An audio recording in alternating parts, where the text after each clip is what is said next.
Good morning! Ayan, so magluluto tayo ngayon na breakfast. So, magluluto tayo. May itlog dalawa. Tapos may bagoong. Magluto din tayo ng ampalaya. So, ito yung ating breakfast today. At mayroon tayong sardinas nga from Philippines. Ayan. At mayroon din tayong ganitong sardinas. So, iluluto ko yan guys with tomato. Ayan. Masarap to pag iluto mo yan siya. So, hindi ko yan ihalo. Iba yung ampalaya. Yung ampalaya with bagoong and egg. So, separate yan sila pagluto. So, yun na. Magsisimula na tayo. Magsisimula na ang ating luto. Unahin natin ang ampalaya.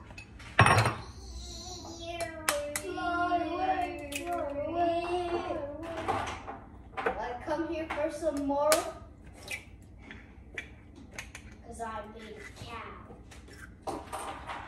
I'm just gonna want to play here. Alright guys, you have to prepare na. Papa's ready na. I'll get my ingredients in here. Ayan, piniprepare ko na nga ang ating mga pagluluto. While ang aking mga anak, aalis na din sila. Ayan, ready for school na yan at nakakain na sila ng kanilang breakfast. So, ayan, ready na yan sila mga kasimple. Let's go na. Hati na natin sila sa garahe para ipasakay na natin sa sasakyan. Sana hindi masunog ang aking luto. Bye-bye. Bye guys. Alis ko na sila. Maglilinis na ako. Mag-breakfast pa pala ako. Kasi sobra talaga mga kasimple. Ang nanay talaga. Sobrang walang pahinga. Sabi ko, bakit sumakit ang ulo ko? Yun pala, nagutom na ako. Sa kakaikot ng bahay. Hindi ka ba magugutom kakaikot ng bahay? Naglilinis, nagligpit ng mga kalat. Ay, pastilan ginoo ko.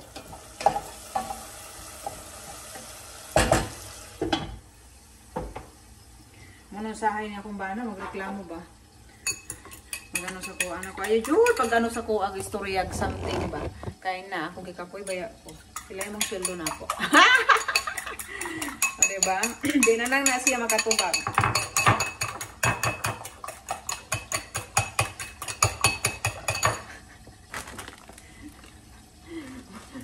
Na ito nung bitaw ko sa wife na, wife ko. Di po mo atras ni mo ba?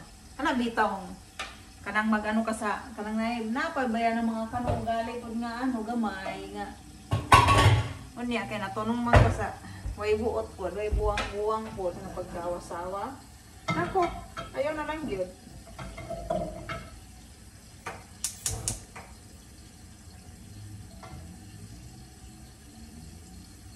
May tunong gyud ka sa asawa nga na ay pagkagamay.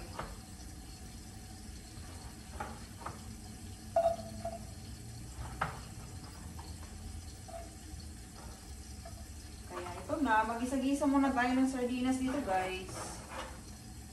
Ito na, pinadali ko nga ano guys. Pag-uwi, hindi na ako nakapag-live. Gusto ko mag-live. Kahapon guys, hindi ako nakapag-live. Sumama ako sa asawa ko sa warehouse. Kaya hindi ako nakapag-live. Ay, nakalimutan. May mantika dito. Ito na lang ating luto natin. Ayan. May mantika dito. Ito lang iluto ko.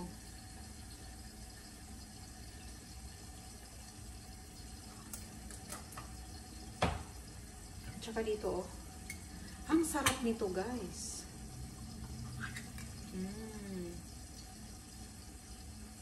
Mantika niya ang iluto ko dito. Yan. Yummer.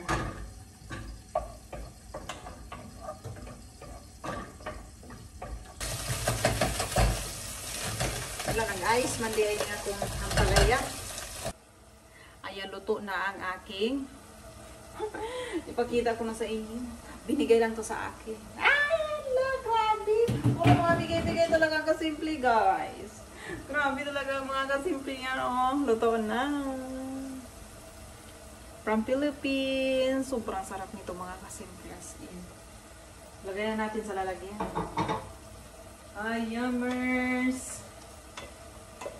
Inisa ko lang siya ng kamatis, bawang, at saka bombay. Siyempre, gutom na ako. Kain na ako. Hindi pa naluto yung ampalaya natin. Sabayan na natin sila.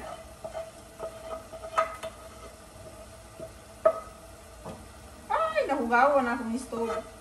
Sobra pa naman akong ingat-ingat. Pero di yun maiwasan mahugawan.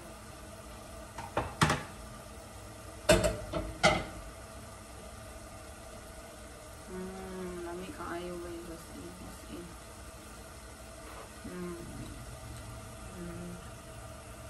Sobrang sarap.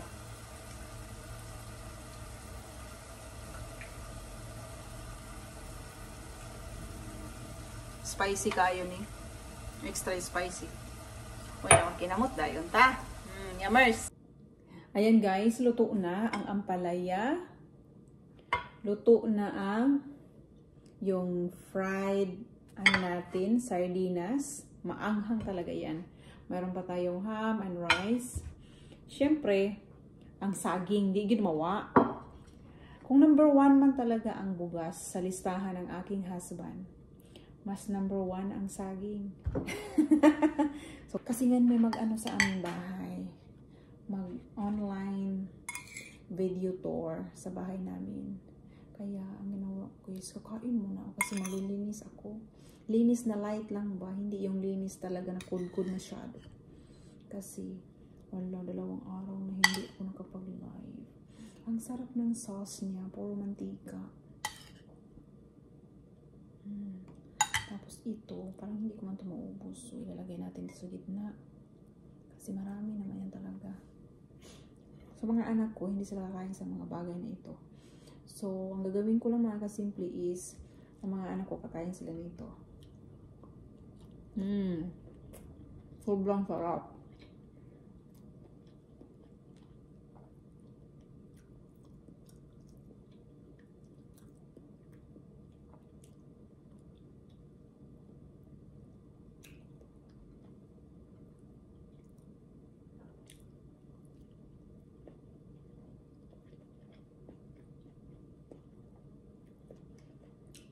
Ang feeling ko nasa Pilipinas ako. Alam mo yung ganun, guys? Parang nasa Pinas ko ba? Nakakain ko yung mga pagkain sa Pinas. Grabe.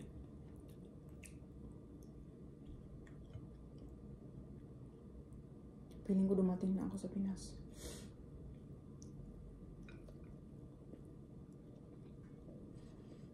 Pabilisan ng kain na ito. Dahil marami pang gagawin.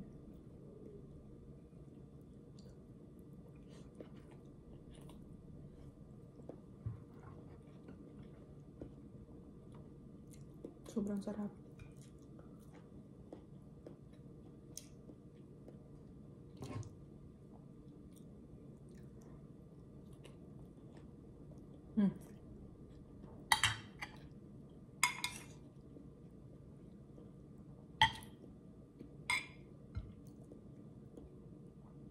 Hindi ka nauubusin, guys. Ano yan siya? Pang bukas, pang another day.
Sobrang halang.